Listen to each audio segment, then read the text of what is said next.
মৃত্যুর পর কবরে নামানো পর্যন্ত ফেরেশতারা লাশের সাথে কি করে তা সকলের জন্য জানা উচিত।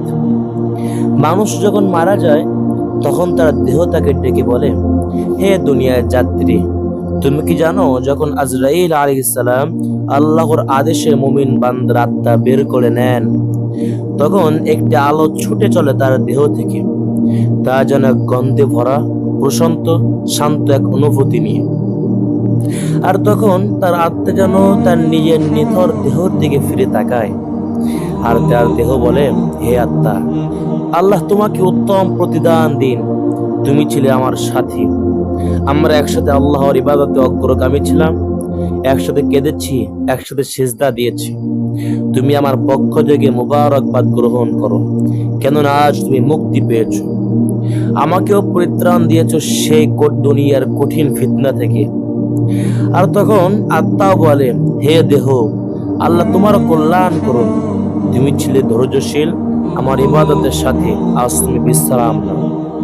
রাসূলুল্লাহ সাল্লাল্লাহু আলাইহি ওয়াসাল্লাম বলেন, যখন মুমিন বান্দা দুনিয়া থেকে বিদায় নেয় তখন আসমানের দরজাগুলো খুলে দেওয়া হয় এবং প্রতিটি দরজায় একদল ফেরেশতা দাঁড়িয়ে থাকে, যারা বলে, হে পরিশুদ্ধ আত্মা, শান্তি নিয়ে বের হও, আল্লাহর সন্তুষ্টি নিয়ে বের হও। অতঃপর যখন তাকে কবরে নেওয়া হয়, যে জমিন এসে নামাজ পড়েছে, ইবাদত করেছে, সিজদা করেছে, কোরআন তেলাওয়াত করেছে, সেই জমিন তখন সেই বান্দার জন্য কাঁদতে থাকে। কবরে মধ্যে মুমিন আত্মার প্রতি মুনকার নাকির ফেরেশতা আসেন, সাদা মুখ, নরম কণ্ঠ নিয়ে। তারা বলে, তোমার রব কে?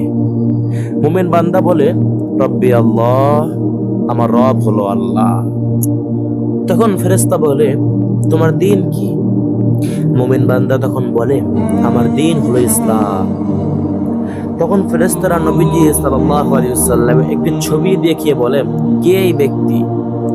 মুমিন বান্দা তখন বলে, তিনি মুহাম্মদ সাল্লাল্লাহু আলাইহি ওয়াসাল্লাম, আল্লাহ তাআলার রাসূল। কবরের মধ্যে মুনকার নাকিরের প্রশ্ন যখন শেষ করেন আর মুমিন আত্মা যখন দৃঢ়ভাবে সব প্রশ্ন উত্তর দেয়, তখন একটি স্বর্গীয় কণ্ঠের স্বর শোনা যায়, আমার বান্দা সত্য বলেছে, তার জন্য জান্নাতে বিছানা বেছানো হোক, জান্নাতের পোশাক পরানো হোক, আর জান্নাতের একটি দরজা খুলে দাও, সেখান থেকে প্রতিদিন জান্নাতের বাতাস সুগন্ধ তার কবরে পৌঁছে যাবে।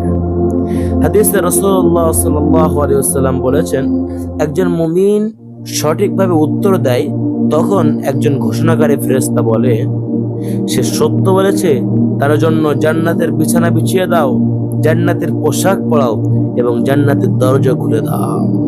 তার কবরে জান্নাতের সৌরভ ও প্রশান্তি আসতে থাকে। সুবহানাল্লাহ।